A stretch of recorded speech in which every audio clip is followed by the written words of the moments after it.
중간고사를 봤죠. 중간고사를 봤는데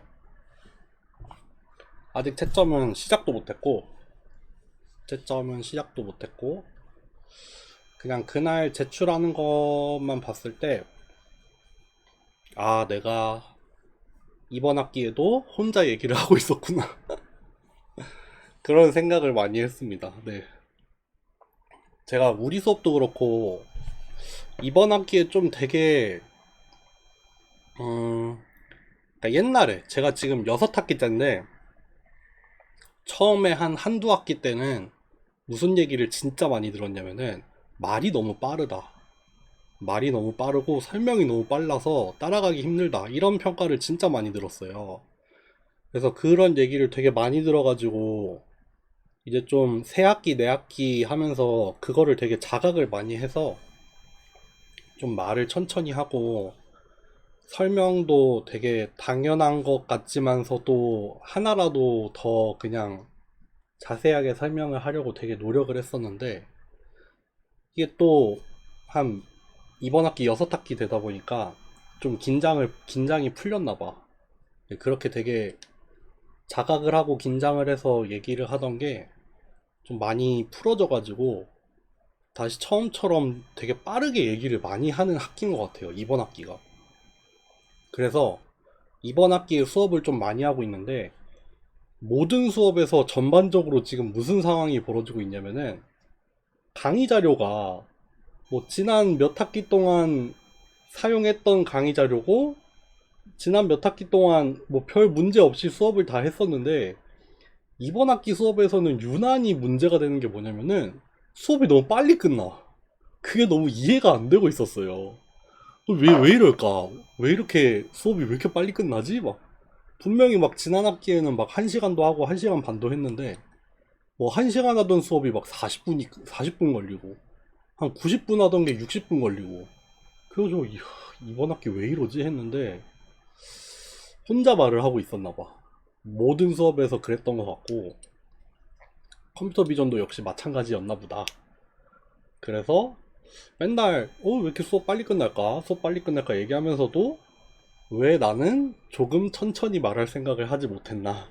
뭐 말을 천천히 한다고 뭐 여러분들이 이해를 더 막 많이 잘했을까는 잘 모르겠지만 그래도 시험 답안지를 보니까 이거 진짜 나 혼자서 그냥 얘기했구나 하는 생각이 많이 들더라고요. 어쨌든 뭐 기말고사는 따로 없고 기말고사 때는 그냥 여러분들 프로젝트 한 거 가지고 뭐 할 건데 그거 관련해서는 좀 정해지는 대로 바로 공지를 해 드릴게요. 근데 뭐 모르겠어요. 다른 수업에서는 프로젝트 어떻게 하는지 모르겠는데 막 그렇게 엄청 부담을 줄 생각은 별로 그렇게 많진 않고 그냥 여러분들이 뭐 배웠던 거 아니면은 뭐 배웠던 거를 토대로 새로운 거 찾아서 뭐 좀 해보는 정도 뭐 그 정도였으면 좋겠고 막 여러분들이 하는 거에 있어서 뭐 어떤 수업 같은 경우에는 좀 컨트리뷰션을 주장을 해봐라 뭐 그런 얘기도 하는 수업도 있는 것 같은데 저는 그렇게까지는 하진 않을 거고 하여튼 뭐 그렇습니다. 그래서 제 생각에는 이제 중간고사 끝나고 반환점을 돌았는데 기말고사래. 이 하반기 범위는 결국 시험을 보는 건 아니니까 뭐 이거 들을까 싶은데 대신에 좀 과제를 조금 더 낼 것 같아요. 우리 전반부에 한 번인가 밖에 안 했죠. 그래서 하반기에는 그래도 수업한 내용을 체크는 해야 되니까 그냥 체크하는 의미에서 그냥 지난번에 나왔던 정도의 그런 과제 그런 거를 뭐 적어도 한 두 번, 뭐 많으면 근데 세 번까지는 안 낼 것 같긴 한데 하여튼 그 정도는 내려고 하고 있고요.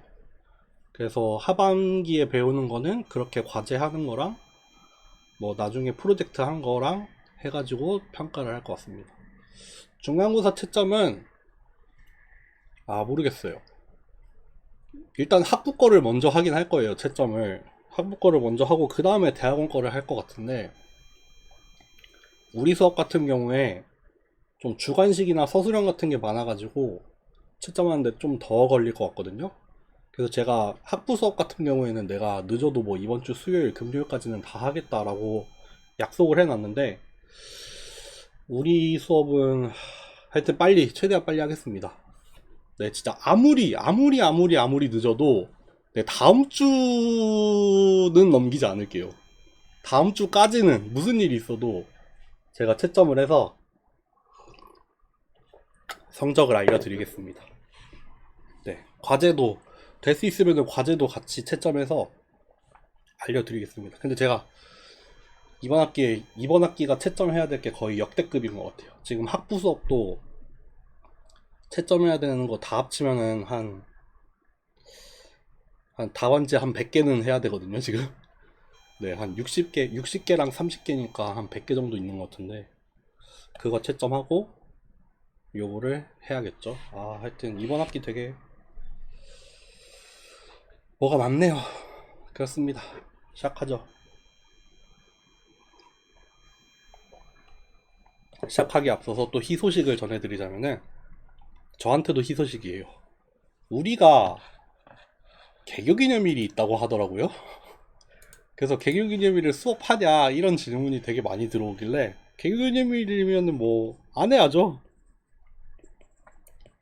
쉽시다. 이때 개교기념일입니다. 네. 근데 뭐 대학원생들 수업 안 한다고 노는 건 아니지만 어쨌든 우리는 쉽시다. 쉴 수 있으면 쉬어야지. 그리고 미리 말씀드리자면은 요때도 휴강입니다. 이때는 제가 예비군을 가야 됩니다. 네. 그래서 요거 이틀 휴강할 거고, 제가 나중에 이 클래스에다가도 올려드리고 그때그때 계속 말씀드릴게요. 뭐 만약에 진도가 너무 늦으면은 뭐 적당히 뭐 녹화 강의 같은 거 하면 되니까 그거는 뭐 걱정 안 하셔도 될 것 같아요. 네.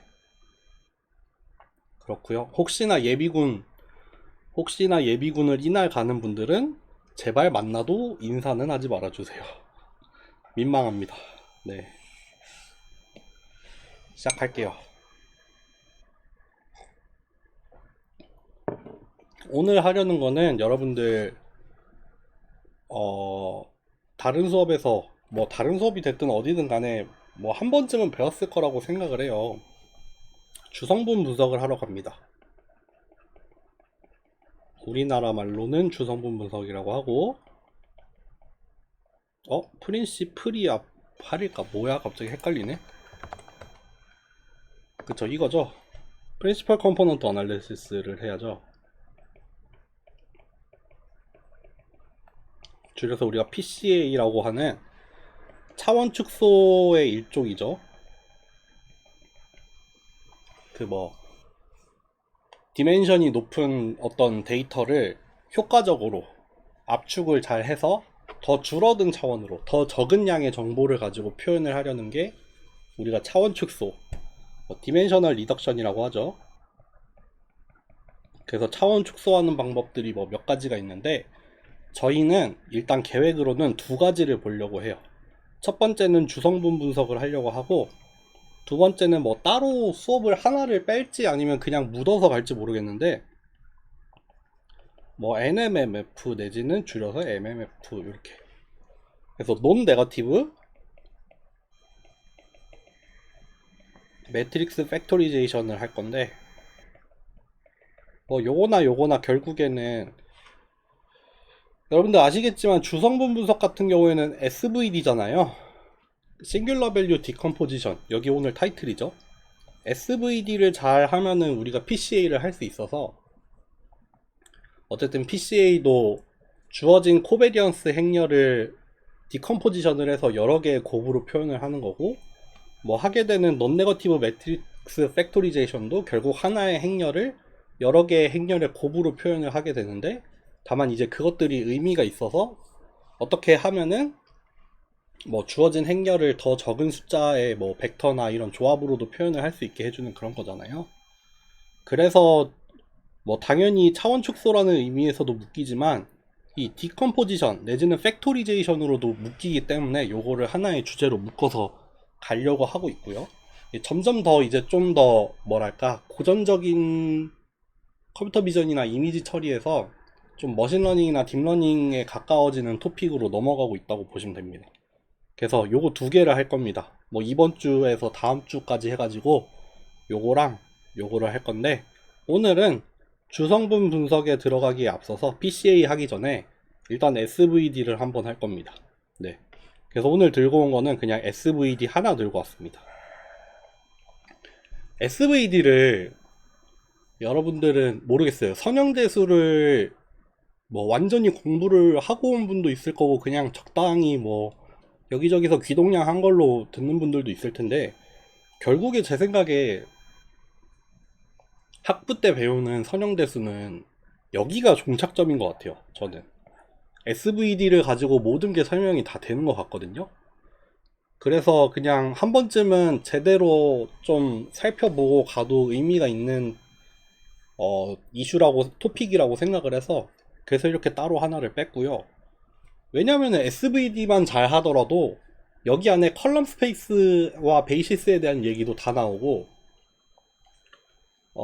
그렇기 때문에 당연히 그 리니어 트랜스포메이션이 어떻게 구성이 되는지도 이미 여기서 다 제공을 해주죠. 그러다 보니까 뭐 랭크나 디멘션 얘기도 당연히 나올 거고, 여기서 인버스나 수도 인버스에 대한 얘기도 다 풀어낼 수 있죠. SVD에서. 그 SVD 하면은 수도 인버스를 더 깔끔하게 풀어낼 수 있잖아요. 결국에는 그게 다 리스트 스퀘어 문제로 연관이 되는 거니까요. 그래서 SVD만 잘 이해하면은 어떤 실용적인 수준에서는 거의 그냥 선형대수 다 잘 이해하고 있는 거라고 생각을 해서 요거를 한번 좀 해보려고 합니다. 네.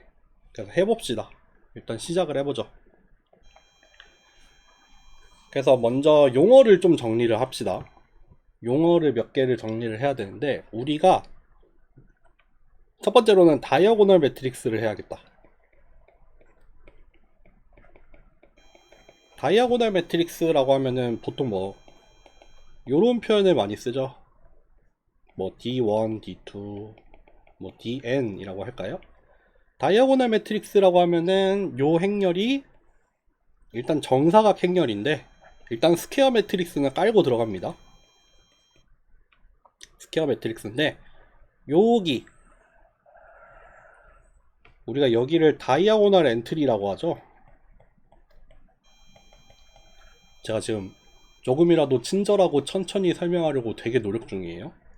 그래서 여기 1행 1열에는 요게 들어가고, 2행 2열 해서 마지막 n행 n열까지 해서 요 값들, 우리가 명시를 했던 이 값들이 차곡차곡 들어가서, 여기 다이아고널 엔트리에는 우리가 명시를 한 이 값들이 순서대로 들어가고, 여기 우리가 보통 여기를 오프 다이어고널이라고 부르죠. 그 대각선 말고 나머지 부분, 여기에는 이제 0이 이렇게 다 들어가 있는, 네, 요런 행렬을 우리가 다이아고널 매트릭스라고 합니다. 한국말로 뭐라 하는지 모르겠다. 찾아볼게요. 대각행렬이라고 하네요. 저는 한국어 용어는 사실 잘 모르거든요. 대각행렬이라고 한다고 하네요. 그래서 이렇게 대각선에만 값이 들어가 있고 나머지에는 0이 가득 차 있기 때문에, 사실 요게 n by n 행렬이라고 하더라도 얘가 다이아고널 매트릭스임을 명시를 해 놓으면은 필요한 거는 n개의 스칼라만 있으면 돼요. 원래는 n 제곱개가 필요하잖아요. 행렬에 들어가 있는 전체 값을 다 명시하려면은 n의 제곱이 필요한데, 얘가 다이아고널인 경우에는 딱 n개만 들어가면 되죠. 거기에 들어가는 스칼라만 순서대로 주면은 이렇게 다이아고널 매트릭스를 하나 만들 수 있습니다. 그래서 여기에 그 값들을 이렇게 차례차례 넣으면 된다. 뭐 예를 들면 다이어고널 뭐 10, 뭐 파이썬처럼 쓰고 있네. 뭐 15, 1이라고 하면은 이미 사이즈까지 다 명시가 되어 있죠. 이렇게 생긴 행렬이 되겠죠. 그래서 다이어고널 매트릭스가 됩니다. 다이어고널 매트릭스의 특징이라고 하면은 뭐 디터미넌트 계산하는 것도 쉽고 인버스 구하는 것도 쉽고 하죠. 인버스는 그냥 역수만 취하면 되죠. 그러니까 무슨 말이냐 하면은, 그냥 하는 김에 다 얘기해 봅시다. 만약에 어떤 행렬이 다이아고널 매트릭스라고 하면은 얘의 역행렬은 역시 다이아고널이고 각각에다가 역수만 이렇게 취해주면 되죠. 이렇게 취하면은 역행렬이 자동적으로 구해지죠. 어차피 곱하는 거 보면은 그냥 자기들끼리만 곱해지는 거여서 다른 데는 다 0이 가득 차 있으니까 자기 자신의 역수를 해가지고 똑같이 다이아고널에 똑같은 순서대로 넣으면 역행렬이 나오게 되죠. 그래서 어쨌든 다이아고널 매트릭스는 이런 특징이 제일 대표적일 수가 있겠죠. 그래서 이런 얘기를 하나 하고 또 두 번째로 정리를 해야 될 용어는 오쏘고날입니다. 오쏘고날 벡터를 얘기를 할 때가 있고 우리가 오쏘 노말 벡터를 얘기를 할 때가 있습니다.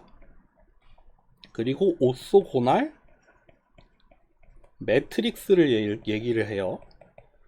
특히 요거랑 요거는 같은 용어예요. 오쏘고날이라고 하는데 이게 벡터로 쓰일 때랑 매트릭스로 쓰일 때랑 의미가 달라지죠. 그래서 좀 헷갈릴 수가 있어요. 봅시다. 오쏘고날 벡터라고 하면은 두 벡터가 있어서 어떤 벡터냐면은 이너 프로덕트를 취했을 때 0이 나오면 우리가 오쏘고날이라고 하죠. 그 이너 프로덕트 내적을 했을 때 서로 0이 나오게 되면은 두 벡터는 서로 오쏘고날하다, 수직한다, 직교한다라고 얘기를 하죠. 그러니까 서로가 서로에 대한 성분이 하나도 없이 완전히 수직을 이루기 때문에 뭐 당연히 리니얼리 인디펜던트 한 건 당연한 거고 서로가 서로에 대한 성분이 하나도 없죠. 그쪽 방향으로는 아무것도 가지고 있지 않다. 그럴 때 우리가 오쏘고날이라고 얘기를 하죠. 그리고 오쏘노말 할 때는 언제냐면은 일단 오쏘고날하고 두 개의 크기가 1일 때죠. 두 개가 유닛 벡터일 때. 일단 요거는 포함해요. 오쏘고날입니다. 일단 두 개가 오쏘고날하고 그리고 유닛 벡터일 때 두 벡터가 유닛 벡터일 때 우리가 두 벡터는 오쏘 노말하다고 하죠. 오쏘 노말. 네. 그래서 뭐 예를 들면은 U가 이렇게 있고 이렇게 있어요. 얘네 둘은 오쏘 고날이냐 물어보면은 얘는 맞죠. 두 개는 오쏘고날합니다. 두 개의 이너 프로덕트는 0이니까 오쏘고날하죠. 근데 얘네가 혹시 오쏘 노말하냐 라고 하면은 이거는 false죠. 왜냐하면은 오쏘고날은 맞는데 얘도 유닛 벡터는 맞아요. 근데 얘 때문에 안 되죠. 얘가 유닛 벡터가 아니죠. 크기가 2잖아.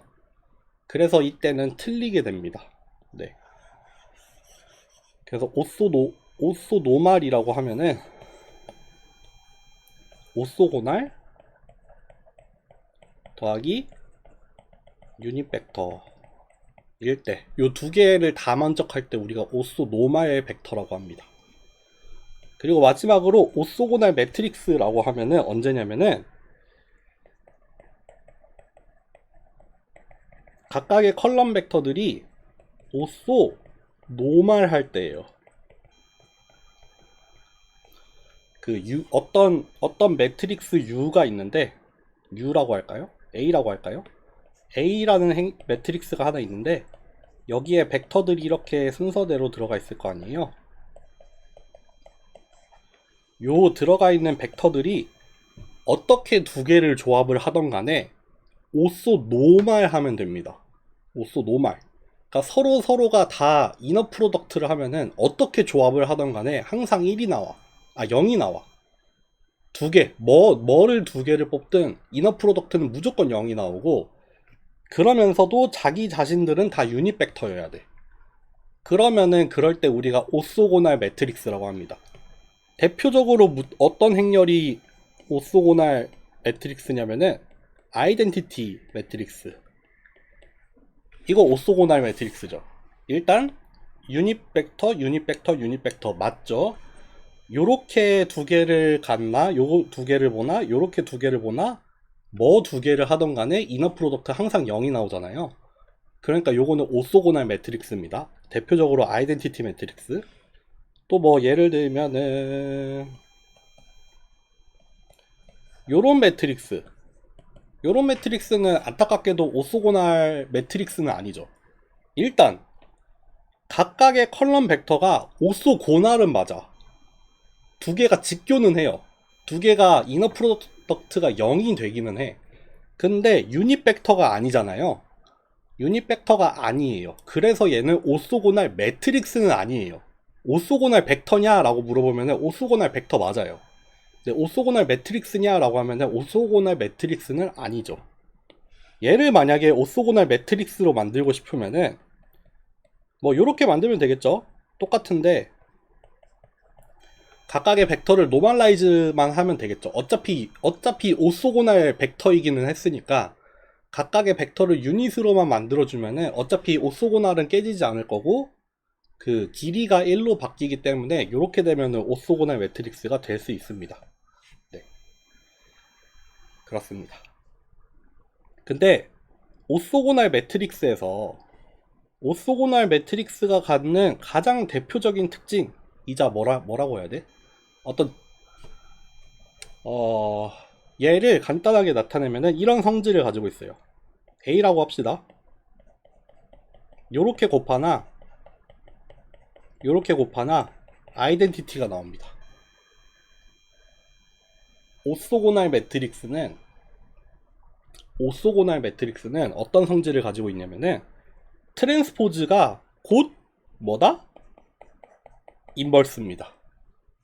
얘를 트랜스포즈, 행이랑 열을 바꿔요. 이렇게 휘리릭 뒤집어가지고 행이랑 열을 바꿔버려. 그러면은 그게 곧 바로 인버스 매트릭스가 나옵니다. 네. 그래서 어떤 행렬이 오소고날 매트릭스다 라고 표현할 대신에 그냥 이렇게 쓰기도 합니다. 어떤 행렬이 있어서 자기 자신의 트랜스포즈랑 곱하면 아이덴티티가 나오더라 라고 하면은 이거 그냥 오소고날 매트릭스 그 자체예요. 그 잡채. 네. 그럴 수밖에 없습니다. 네. 왜냐면 이거 유도해보면 돼요. 특히 뭐 간단하게 뭘로 해볼까? A랑 A 트랜스포즈 A 가지고 유도를 하면은 재밌겠네요. 그럼 여기 컬럼 벡터들이 이렇게 들어갈 거고 역시 트랜스포즈를 하기 전이니까 이렇게 들어가겠죠. 그러면은 A 트랜스포즈 A 얘의 ij번째는 뭐냐면은 ij번째 컬럼 벡터의 이너 프로덕트가 될 거란 말이에요. 근데 오소고날 매트릭스는 어떻게 돼요? 얘가 1 아니면 0이죠. i랑 j가 같을 때 1이었죠. i랑 j가 다르면은 그러니까 컬럼 벡터가 여러 개 있는데 그 컬럼 벡터 중에 두 개를 뽑아서 서로 이너 프로덕트를 취하면은 같은 게 뽑혔을 때는 1이 나올 거예요. 유닛 벡터여야 되니까. 그리고 다른 게 뽑히면은 서로 오소고날 하니까 0이 나오잖아요. 그래서 1 또는 0으로 이렇게 딱 두 가지 경우의 수로 나뉠 거란 말이에요. 그럼 이게 뭐예요? 어떤 행렬, 뭐 A 트랜스포즈 A라는 어떤 행렬의 ij번째 값이 행과 열이 같을 때는 1이고 행과 열이 다를 땐 0이래. 아이덴티티죠, 아이덴티티. 이거 지금 아이덴티티 매트릭스 나왔다는 말이잖아요. 그러니까 요거 두 개 곱하면은 항상 아이덴티티가 나옵니다. 오소고날 매트릭스이기 때문에 요거 두 개의 곱은 아이덴티티로 떨어집니다. 요거 뭐 그냥 간단하게 유도할 수 있습니다. 어쨌든 이렇게 해서 용어 정리를 간단하게 해보고 이제 싱귤러 밸류 디컴포지션으로 넘어가 봅시다. 너무 간단하죠. 싱귤러 밸류 디컴포지션은 우리가 디컴포지션이라고 하면은 뭔가를 분해를 하는 거죠. 이게 뭔가 합쳐져 있던 거를 조각 내겠다예요. 특히 매트릭스에 대해서 디컴포지션을 하겠다는 거는 어떠한 행렬을 곱으로 분해를 해내겠다 이거죠. 뭐 예를 들면은 여러분들 옛날에 배웠던 것 중에 소인수 분해처럼 뭐 어떤 숫자를 소수가 되는 인수들로 분해를 해서 이 숫자를 소수의 곱으로만 표현을 하겠다 라고 하는 게 소인수 분해였죠. 거기도 분해라는 말이 들어가잖아요. 마찬가지로 디컴포지션이라고 하면은 행렬을, 어떤 행렬 하나를 거기 안에 숨어있는 행렬끼리의 곱으로 표현을 해보겠다예요. 그래서 그 중에서도 싱귤러 밸류 디컴포지션이라는 게 있어서 이때는 행렬 A를 어떻게 쓸까? 요렇게 쪼갭니다. 어떠한 행렬, 주어진 행렬을 3개의 행렬로 쪼개요. 3개의 행렬로 쪼개고 일단 모양은 이렇게 쪼갤 겁니다. U 시그마 V의 트랜스포즈로 요 3개, 요런 형태의 곱으로 할 거예요. 근데 이때 U하고 V는 오소고날입니다. U하고 V는 반드시 오소고날 매트릭스로 나와요. 그리고 시그마, 얘는 다이아고널로 나와요. 그러니까 그냥 주어진 임의의 행렬이에요. 아무 행렬이나 다 주어져도, 물론 이거 뭐 그 SVD를 뭐 풀랭크일 때 하냐, 아니면은 뭐 랭크가 떨어져도 SVD 할 수 있게 할 거냐, 뭐 그런 것도 약속을 좀 해야 되는데, 어찌 됐든 간에 뭐 그렇게 확장해서 정의를 하면은 SVD라는 거는 그냥 임의의 행렬이에요. 임의의 행렬. 정사각일 필요도 없어요. 행이랑 열이랑 같을 필요도 없어. 그냥 주어진 임의의 m by n 행렬이에요. 주어진 임의의 m by n 행렬. 만약에 랭크가 r짜리다 이러면은 m by r, r by r, 여기가 그러니까 요거 자체는 m by r이죠. 그거의 트랜스포즈에서 곱해질 거예요. 요런 사이즈로 디컴포즈를 해주는 게 싱귤러 밸류 디컴포지션이죠. 그래서 일단 모양을 말하라 라고 하면은 요 오소고날 곱하기 다이아고날 곱하기 오소고날의 트랜스포즈, 요런 모양으로 나타나게 됩니다. 네. 그래서 요렇게 그 행렬을 쪼개주는 거를 우리가 싱귤러 밸류 디컴포지션이라고 하는데, 요렇게 쪼개기 때문에 이렇게 오소고날 매트릭스를 앞뒤에 두고 다이아고날을 가운데에다가 두기 때문에 이 싱귤러 밸류 디컴포지션이 이 A라는 행렬을 이해하는 데 있어서 굉장히 여러 가지의 말들을 해주게 되는 거죠. 그래서 뭐 그런 것들을 오늘 한번 얘기를 해보려고 하는 겁니다.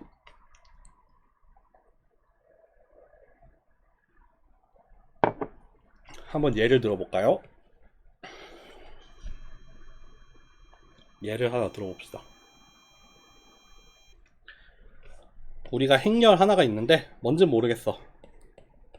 근데 쪼갰더니 이렇게 나왔다 쳐요. 뭐를 해볼까? 0, 1, 1, 0이 나오고 15가 나왔고,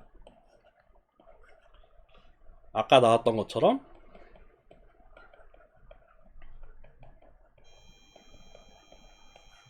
요렇게 나왔다 칩시다. 얘를 U, 얘를 시그마, 얘를 V 트랜스포즈라고 할게요. 그러니까 요거까지 쓴 게 요게 V고 그거의 트랜스포즈라는 말이에요. 그래서 어떤 행렬을 쪼갰더니 U 시그마 V가 요렇게 행렬이 주어졌어요. 이때 우리가 결국에 선형대수에서 하는 거는, 선형대수에서 말하는 행렬이라는 거는 어떤 행렬이 있을 때 여기에다가 벡터를 이렇게 던져주죠. 그러면은 이 벡터를 행렬에다가 곱해서 새로운 벡터로 변환을 해주죠. 요 벡터를 받아서 이 행렬을 통해서 이 행렬을 이용한 리니어 컨비네이션을 휙휙휙휙휙 해가지고 새로운 벡터를 하나 뿅 내놓게 되죠. 그렇기 때문에 우리가 행렬을 그냥 간단히는 리니어 트랜스포메이션이라고 말을 하잖아요. 결국에는 선형대수가 이거에 대한 얘기를 하고 있잖아요. 행렬이라는 게 결국엔 리니어 트랜스포메이션이고, 벡터를 다른 벡터로 변환을 하는 데 있어서 그 관계를 이 행렬을 통해서 분석을 하거나 해석을 하려고 하는 게 선형대수잖아요. 그러다 보니까 이제 뭐 이거에 대해서 이렇게 인버스 문제로 풀리기도 하고, 아니면은 뭐 이렇게 수도 인버스 문제로 풀리기도 하고, 그래서 뭐 리스트 스퀘어를 풀고 막 그러잖아요. 어쨌든 이거를 이렇게 벡터를 다른 벡터로 변환하는 거에 대한 얘기예요. 그쵸? 그러면 한번 봅시다. 이렇게 주어진 행렬에 우리가 어떤 벡터를 하나 곱한다고 합시다. x라는 벡터를 한번 곱해볼게요. x라는 벡터를 한번 곱해봅시다. 네. 그러면은 무슨 일이 일어나냐면은 얘를 1번이라고 보고, 그 다음에 얘가 곱해지는 걸 2번, 그 다음에 여기까지 곱해지는 걸 3번이라고 해볼게요. 그쵸? 저기 오른쪽에서부터 이렇게 차곡차곡 하나씩 곱해져 나가는 모양이잖아요.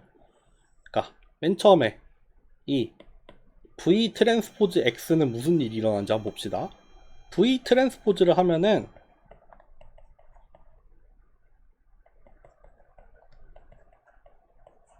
요렇게 될 거예요. 그러니까 우리가 뭐 예를 들어서 요거를 V의 첫 번째 컬럼 벡터, 얘를 V의 두 번째 컬럼 벡터라고 하면은 지금 이렇게 쓰여 있는 거죠. V1의 트랜스포즈, V2의 트랜스포즈가 이렇게 X에 곱해지는 형태죠. 그러니까 여기 컬럼 벡터의 트랜스포즈를 하니까 이 첫 번째 컬럼 벡터가 이렇게 들어왔죠. 여기 두 번째 컬럼 벡터가 이렇게 들어왔죠. 그러니까 각각 그거를 이렇게 그냥 바꿔서 써는 거예요. 이거 실제로 곱하면은 무슨 일이 일어나요? V1 트랜스포즈 X, V2 트랜스포즈 X 이렇게 곱해지잖아요. 얘가 이렇게 곱해지면서, 그러니까 행렬이랑 벡터랑 곱해지는 거니까 그거 다 풀어서 쓰면은 이렇게 스칼라가 하나씩 나와서 그거를 다시 차곡차곡 넣으면 되잖아요. 행렬과 벡터의 곱. 그럼 여기를 잘 보면은 뭐냐면은 이 x라는 벡터가 하나 들어왔을 때, 이 a라는 행렬이 하는 역할이 이렇게 1단계, 2단계, 3단계로 나눠지는데, 그 중에 첫 번째 단계에서는 무슨 일이 일어나냐면은 이 x라는 벡터를 v가 가지고 있는 각각의 컬럼 벡터에다가 이너 프로덕트를 취해봐요. x라는 벡터를 v의 컬럼 벡터에다가 이너 프로덕트를 취합니다. 그러니까 x라는 벡터가, 이 주어진 입력 벡터가, 이 새롭게 들어온 이 입력이 된 벡터가 v1 방향으로의 성분은 얼마나 가지고 있고 v2 방향으로의 성분은 얼마나 가지고 있는지 각각에다가 이너 프로덕트를 해가지고 그거를 스칼라로 얻어내는 거죠. 네, 요게 1번입니다. 아직 여기까지밖에 안 한 거예요. 여기까지 했어요. 그쵸? 그 다음에는 무슨 일이 일어나요? 그러면은 지금 V1X, V2X라고 이렇게 돼 있는데 여기에 15라는 다이어고널 매트릭스가 곱해져요. 근데 다이어고널 매트릭스의 특성상 어떻게 되냐면은 요거는 얘하고만 곱해지고 얘는 얘하고만 곱해집니다. 그래서 또다시 요렇게 2x1의 벡터가 하나 나올 거예요. 여기까지 하면은 뭐예요? 시그마 v 트랜스포즈 x, 여기까지 계산을 하면은 요렇게 정리가 되죠. 그러니까 위에 거는 뭐예요? x라는 벡터를 v1에다가 이너 프로덕트를 취해보고 거기에다가 요거만큼 곱하자. 이 다이아고널 매트릭스가 있는데 거기에 들어있는 첫 번째 값으로 곱하자예요. 마찬가지로 x라는 벡터를 v2랑 비교를 해보고 그 결과를 몇 배 하자? 5배만 하자. 다이아고널 매트릭스에 있는 두 번째 값을 곱해보자.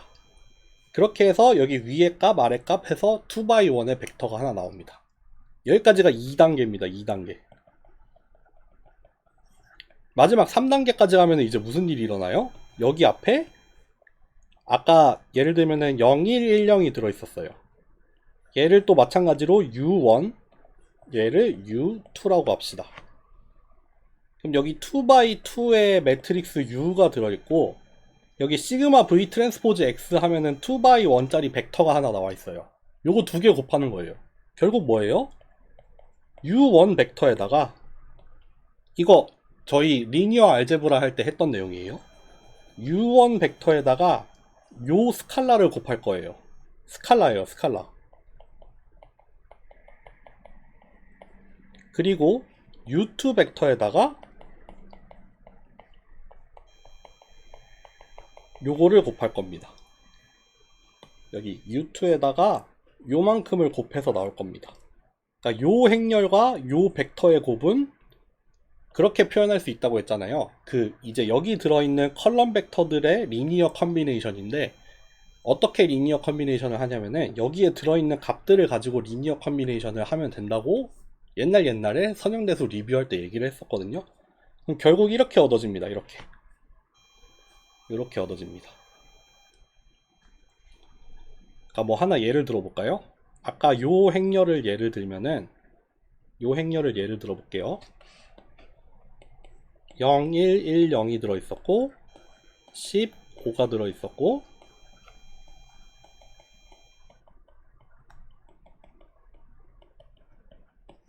요렇게 생겼었는데, 여기에 예를 들어서 벡터가 하나 들어왔어요. 뭐가 들어왔냐면은 1, 1이 들어왔다 쳐요. 1, 1이 들어왔습니다. 1, 1이 들어와요. 보면은 얘부터 한번 볼까요? 얘를 2차원 평면에다가 그려보면은 요게 V1이에요. V1 여기죠. 루트 2분의 1, 루트 2분의 1 45도로 이렇게 비틀어져 있는 유닛 벡터가 하나 나와 있고, 얘가 V2죠. 여기가 V2예요. 여기가 딱 90도예요. 오소고날 매트릭스니까 얘네 둘 다 유닛 벡터고 서로 수직하고 있는 그런 두 벡터예요. 근데 뭐가 들어왔어요? 요게 들어왔어요. 뭐가 들어왔냐면은 요런 벡터가 하나 들어왔습니다. V1 방향으로는 루트 2배고 V2 방향으로는 전혀 없어요, 성분이. 그쵸? 그러니까 여기서부터 여기까지 곱하면은 아까 말했듯이 V1 트랜스포즈 X, V2 트랜스포즈 X 나온다고 했는데, 요거는 계산 하나마나 어떻게 나오냐면은 루트 2, 잠깐만. 네, 루트 2, 0이에요. 이렇게 나와요. 이게 뭘 의미해요? X라는 벡터는 V1 방향으로는 요만큼 들어있고 V2 방향으로는 요만큼 들어있더라예요. 그러니까 X라는 이 입력 벡터를 V가 가지고 있는 이 컬럼 벡터들을 가지고 표현을 한 거죠. 각각에다 이너 프로덕트를 취해봐서 V1 방향, V2 방향으로 각각 얼마만큼의 성분을 가지고 있는지. 요게 1단계죠. 2단계. 이제 요거를 곱해야 돼요. 2단계 곱하면 어떻게 돼요? 요거 되죠. 사실 일반적으로 쓰자면은 D1, D2가 나올 거예요. 여기서는 보통 시그마를 쓰죠. 시그마 쓸게요. 시그마 1이 곱해지고 시그마 2가 곱해져요. 곱하면 어떻게 나와요? 10 루트 2, 0이죠. 그러니까 아까 이너 프로덕트를 취했을 때는 여기까지였어요. 그쵸? 거기에다가 이제 이 다이어고널 안에 들어있는 이 값들을 여기에다가 순서대로 곱하는 거예요. 그러니까 루트 2에는 10배가 될 거고 어차피 0인데 어쨌든 5배를 하기는 해요. 요렇게 나옵니다. 요렇게 얻어져요. 여기가 2단계. 마지막 3단계까지 계산을 하면 어떻게 된다? 그러면 이렇게 계산이 된 걸 가지고 U1, U2에다가 리니어 컨비네이션을 할 겁니다. 어떻게 나와요? 0, 1에다가는 10 루트 2를 곱할 거고 1, 0에다가는 0을 곱할 겁니다. 그래서 다 계산하면은 요렇게 나옵니다. 자, 결국 뭐예요? 여기까지 곱했죠. 다이어고널에 들어가 있는 값까지 곱했죠. 그거를 각각 U가 가지고 있는 컬럼 벡터에다가 리니어 컨비네이션을 해서 최종적으로 이런 결과를 얻어내더라. 새로운 벡터를 하나 다시 만들더라 하는 얘기입니다.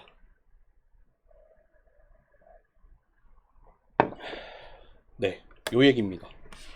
물 한 잔만 뜨고 다시 합시다. 물 한 잔만 떠올게요.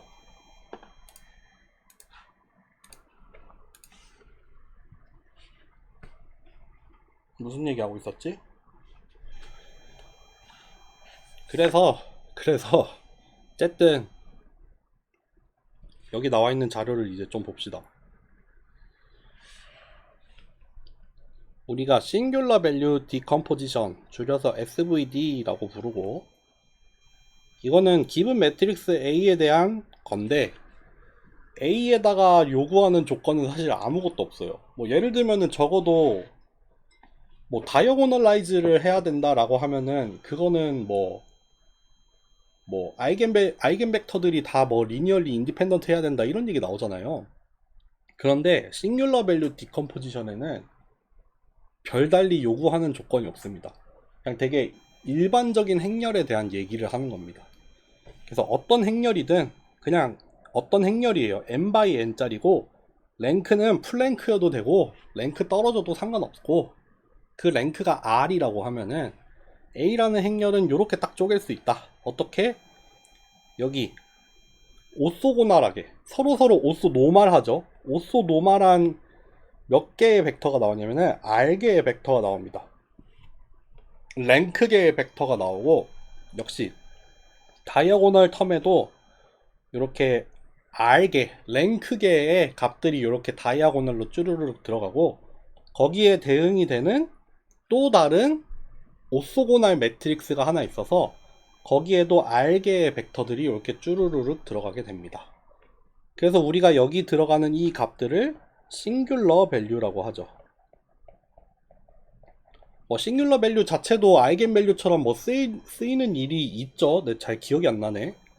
뭐 프로비니어스 놈, 그 매트릭스 놈 같은 거 계산을 할 때 싱귤러 밸류가 나왔던 걸로 기억하는데 맞나요? 뭐 어쨌든 싱귤러 밸류 자체도 그 매트릭스의 크기를 나타낼 수가 있어요. 당연히. 왜냐면 이게 결국에는 벡터를, 뭐 주어진 벡터를 얼마만큼 스케일링을 하는 거냐, 뭐 그런 값을 나타내는 거니까, 이것도 마치 아이겐 밸류처럼 그 벡터가 갖는 어떤 크기에 대한 지표가 될 수도 있습니다. 어찌됐든. 그래서 얘를 싱귤러 밸류라고 하고, 얘도 뭐를 싱귤러 벡터라고 하는데, 인풋 싱귤러 벡터, 아웃풋 싱귤러 벡터라고 하는데, 사실 싱귤러 벡터라는 말을 막 그렇게 쓰지는 않죠. 싱귤러 벡터라기보다는 저기 뒤에 가면은 차라리 뭐 컬럼 스페이스에 대한 오소노말 베이시스, 뭐 로우 스페이스에 대한 오소노말 베이시스, 그렇게 되기 때문에 굳이 뭐 다른 이름은 잘 안 붙였던 것 같아요. 어쨌든 싱귤러 밸류가 이렇게 뿅뿅뿅뿅 들어가고, 보통은 내림차순으로 정렬을 하죠. 뭐 정렬을 해도 되고 안 해도 되고 상관은 없는데, 이왕이면은 정렬을 해 놓는 게 좀 편하죠. 그래서 A라는 이 행렬을 이렇게도 쓸 수 있지만, 결국에 풀었으면 이렇게 되죠. 결국에 풀었으면 이렇게 됩니다. 만약에 여기에 새로운 벡터가 하나 튀어 들어오게 되면은 요 순서로 곱해져 나가죠. 아까 우리가 쓴 순서는 사실 요 순서였죠. 요 순서로 쓰기는 했어요. 그래서 맨 처음에 그 입력이 들어오면은 그 입력을 담당을 하는 그 V라는 컬럼 벡터들이 있어서 각각에다가 이너 프로덕트를 취해보고, 그 다음에는 스케일링을 하죠. 각각의 이너 프로덕트 된 값에다가 싱귤러 밸류로 스케일링을 쭉쭉쭉쭉 하고, 그렇게 된 결과를 U라는 벡터를 이용을 해서 다시 리니어 컨비네이션을 하죠. 그렇기 때문에 여기서 맨 처음에 인풋이 들어왔을 때 담당하는 벡터여서 인풋 싱귤러 벡터라고 하는 거고, 이제 아웃풋을 새로 리컨스트럭션을 할 때, 새로 리니어 컨비네이션을 해서 나갈 때 담당하는 벡터여서 얘를 아웃풋 싱귤러 벡터라고 부르는 거죠. 뭐 이 이름은 사실 잘은 안 쓰는 것 같아요. 어찌 됐던 간에, 그래서 SVD를 이용을 하면은 그 주어진 행렬이 이 벡터가 들어온 거를 새로운 벡터로 이렇게 변환을 하는 과정, 그거를 이렇게 보통 3단으로 나눠서 해석을 할 수 있더라.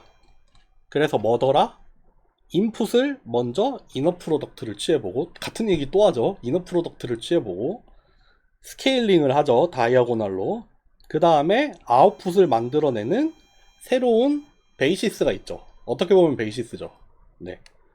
그렇게 해서 최종 결과물을 내주게 됩니다. 네. 여기도 나와 있죠. 한번 봅시다. 요렇게 생긴 리니어 매핑은 어떤 식으로 나누어지냐면은 첫 번째, 코에피션트들을 각각 구합니다. x를 각각의 인풋 디렉션 v에다가 구해봐서 이너 프로덕트를 취해보고 그 다음에 뭘 한다? 스케일링을 한다. 그 다음에 뭐 한다? 다시 스팬한다. 요 방향으로 다시 스팬을 하더라. 그쵸? 그렇게 담당을 하게 되는 겁니다. 네.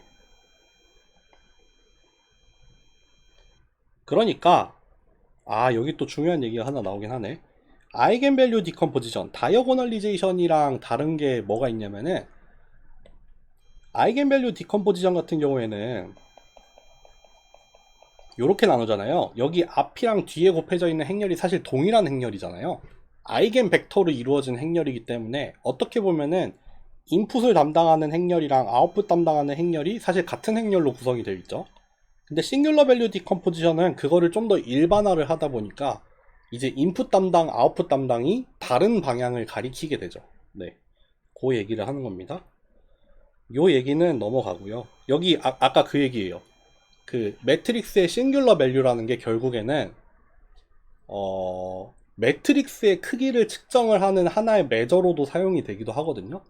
그래서 뭐 그런 얘기를 좀 하는 겁니다. 요 그림이 조금 중요할 수가 있어요. 요 그림이 중요할 수가 있습니다. 이 그림이 결국에는 PCA예요. 제 생각에 요 그림을 이해하는 게 결국 프린시플 컴포넌트 어널리시스 이해하는 거랑 동일해요. 동일합니다.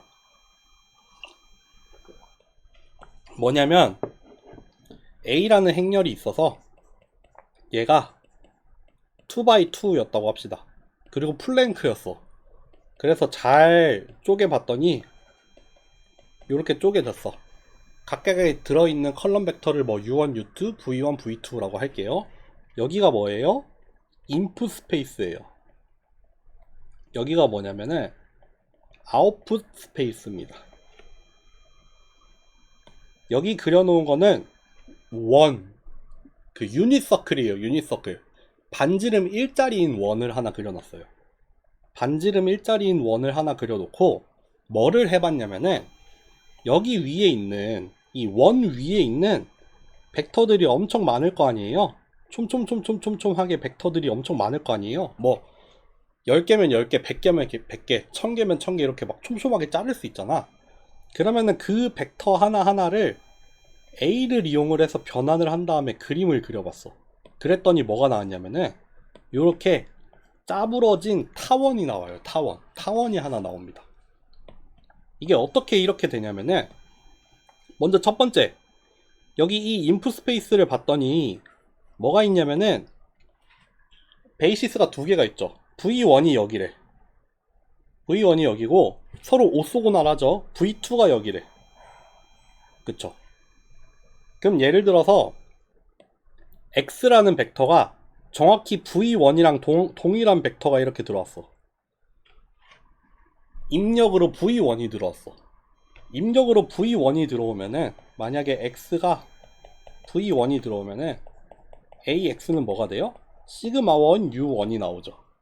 왜냐면 V1에다가 이너 프로덕트 하면은 1 나올 거고 V2에다가 이너 프로덕트 하면은 0 나올 테니까 이 첫 번째 텀만 살아나가서 결국에는 시그마 1으로 스케일링이 된 U1 벡터만 나올 거예요.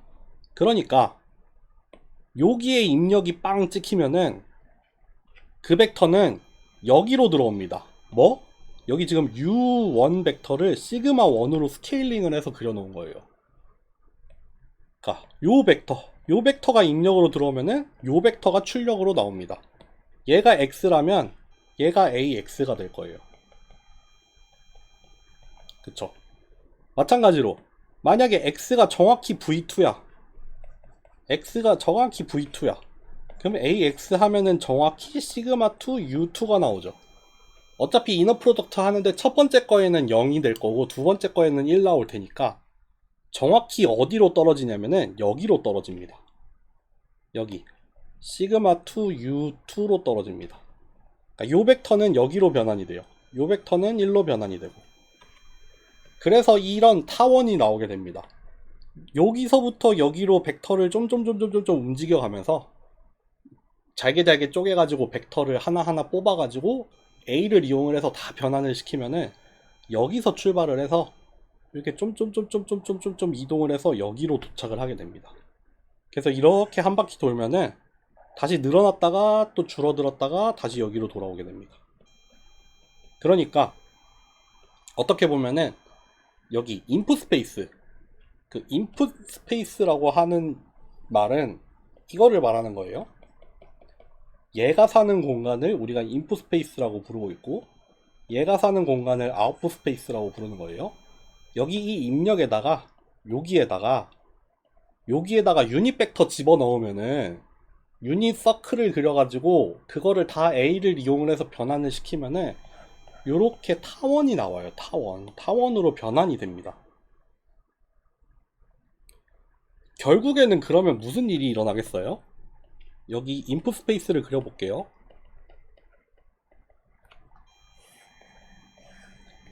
여기에 뭐 V1 이렇게 솔직하게 V2 이렇게 있다 쳐. 그리고 아웃풋 스페이스도 있어.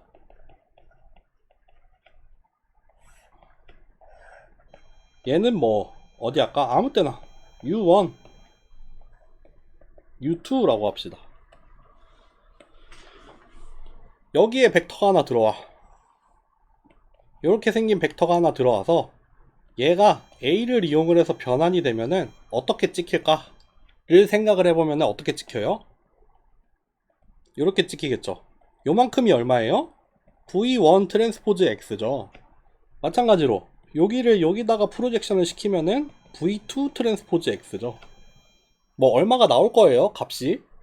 그러면은 그걸 가지고 뭐 예를 들어서 요게 한 2가 나왔다 치고 얘가 한 1.5가 나왔다 칩시다.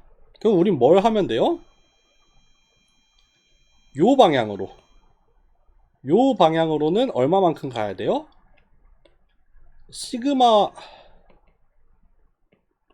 1 V1 트랜스포즈 X만큼 U1 방향으로 가면 되죠. 요게 지금 2고 요건 얼마인지 몰라요. 그러니까 2 시그마 1 U1 정도 가야 될 거예요. 마찬가지로 요쪽 방향으로는 또 얼마만큼 가야 될지 뭐 정확한 값은 모르겠지만 시그마 2 V2 트랜스포즈 X만큼 U2로 가야 돼요. 그렇게 해서 두 벡터를 얻어가지고 합성을 해서 요렇게 그리면 됩니다. 그러면은 얘를 이용을 해서 변환을 한 그 결과는 요렇게 나옵니다. 요렇게 나올 거예요.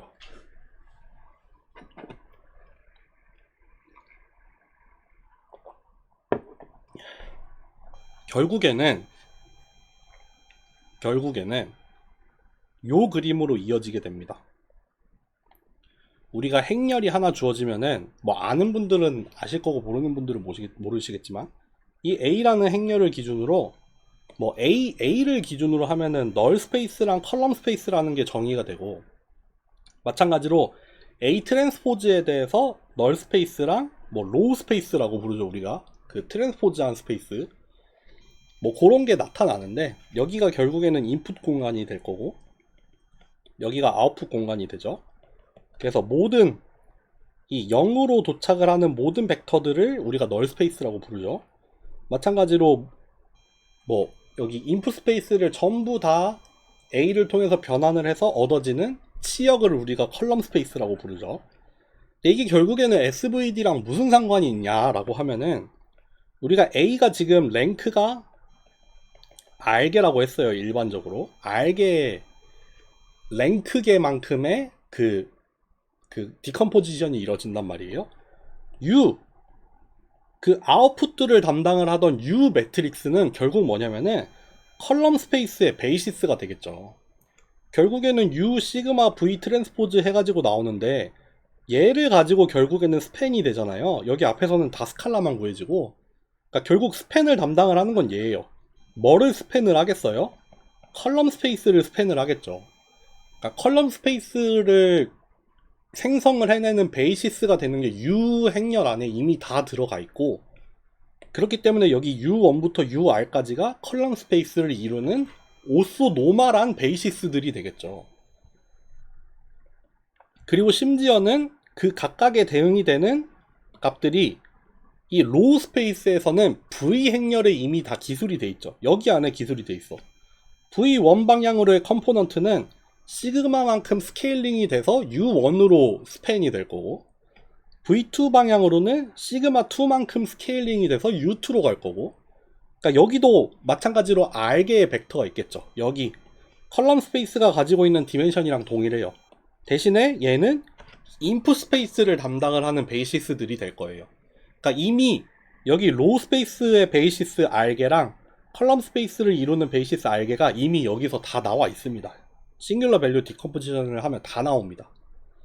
심지어는 우리가 풀 SVD 같은 거 돌려서 이제 랭크계 말고 그 나머지 베이시스까지 다 채울 수도 있어요. 그렇게 되면은 뭐까지 나와요? 이미 전체 가능한 모든 그 컬럼의 개수에서 랭크만큼은 나갔고, 랭크를 제외하고는 요만큼의 디멘션이 남잖아요. 그 베이시스도 다 나와요. 그거는 뭘 담당해요? 널 스페이스를 담당을 하겠죠. 그래서 여기에 있는 모든 성분들은 전부 다 0으로만 가서 맞을 거예요. 널 스페이스니까. 이미 컬럼 스페이스는 끝났고, 컬럼 스페이스의 디멘션은 이미 여기 안에서 다 구축을 했고, 남아있는 디멘션은 이 널 스페이스에 있는 베이시스를 이용해서 다 이렇게 널 스페이스에 0벡터에다가 다 갖다 맞추겠죠. 마찬가지로 여기 전체 디멘션을 이루는 것 중에서 이제 남아있는 차원은 그 U의 R개 말고 남아있는 차원은 얘네들이 담당을 하게 됩니다. 그러니까 전체 전체 공역에서 치역을 제외한 나머지 부분이 되는 거죠.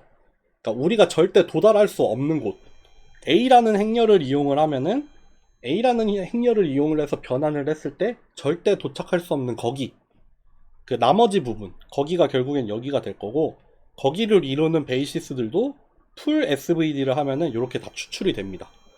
그러니까 행렬 A에 대한 모든 해석을 이미 다 제공을 해주는 게 SVD가 될 수 있죠. 뭐 요 페이지는 여러분들 선형대수 배운 분들만 제대로 이해를 하겠지만, 뭐 컬럼 스페이스, 로우 스페이스까지는 사실 잘 안 배우긴 하는데, 어쨌든 컬럼 스페이스, 로우 스페이스 다 다루죠. 널 스페이스에서 0으로 가는 거 다 다루고 있죠. 그게 단순히 뭐가 된다 이게 아니라 그 서브 스페이스, 벡터 스페이스를 구성을 하고 있는 베이시스를 직접 제공을 해요. 심지어 베이시스도 그냥 베이시스도 아니고 오소노멀한 베이시스를 직접 제공을 하는 그런 디컴포지션이 되니까 SVD가 되겠죠. 네.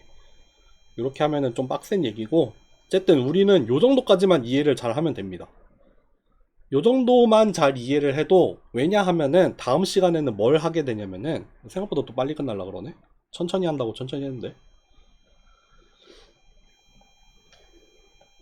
다음 시간에 결국 이겁니다. 프린시펄 컴포넌트 어널리시스라는 거는 주어진 데이터를 가지고 얘의 코베리언스를 구하죠. 뭐라고 쓸까? 얘의 코베리언스를 하나 구해서 여기에다가 싱귤러 밸류 디컴포지션을 적용을 하면은 이미 여기 안에 그 주성분에 대한 베이시스가 다 들어가 있잖아요. 그거에 대한 얘기를 할 겁니다. 그거를 하기 위해서 필요한 거는 이 코베리언스라는 매트릭스가 있고, 그 코베리언스의 방향이 어디가 극대화되고 어디가 극소화되는지는 싱귤러 밸류 디컴포지션이 어차피 다 제공을 한단 말이에요. 근데 그거를 이해하려면은 요것만 이해하고 있으면 돼요. 뭐 U1, U2가 뭐 결국에는 장축과 단축을 지금 담당을 하고 있잖아요. 결국에는 얘가 긴 축이 되냐 짧은 축이 되냐, 이거는 여기 있는 이 스케일링을 하는 값들, 싱귤러 밸류들이 담당을 하게 되겠죠. 그래서 실제로 그 축의 길이 자체는 싱귤러 밸류들이 담당을 할 거고, 그 축의 방향들은 이제 순서대로 U1, V1, U2, V2, U3, V3 얘네들이 이제 점점 내림차순으로 담당을 하게 되는 거죠. 그러니까 PCA를 하게 되면 결국에는 데이터의 분산이 최대가 되는 방향부터 최소가 되는 방향까지를 순서대로 얻고 싶은데, 그거는 사실 SVD 안에 다 들어 있습니다. 코베리언스에 대한 SVD만 수행을 하면은 우리가 데이터가 어느 쪽으로 분산을 많이 하고 어느 쪽으로는 작게 분포를 하는지 이미 다 제공이 됩니다. 그렇기 때문에 요 그림만 이해하면 돼요. 요 그림만 잘 이해를 하면은 다음 시간에 할 거 없습니다. 네, 금방 끝낼 겁니다. 오늘 또 쉬는 시간 끝나고서 또 얼마 얘기 안 했네. 어쨌든 오늘 여기까지 합시다. 네, 질문 있으면 질문해주세요. 감사합니다.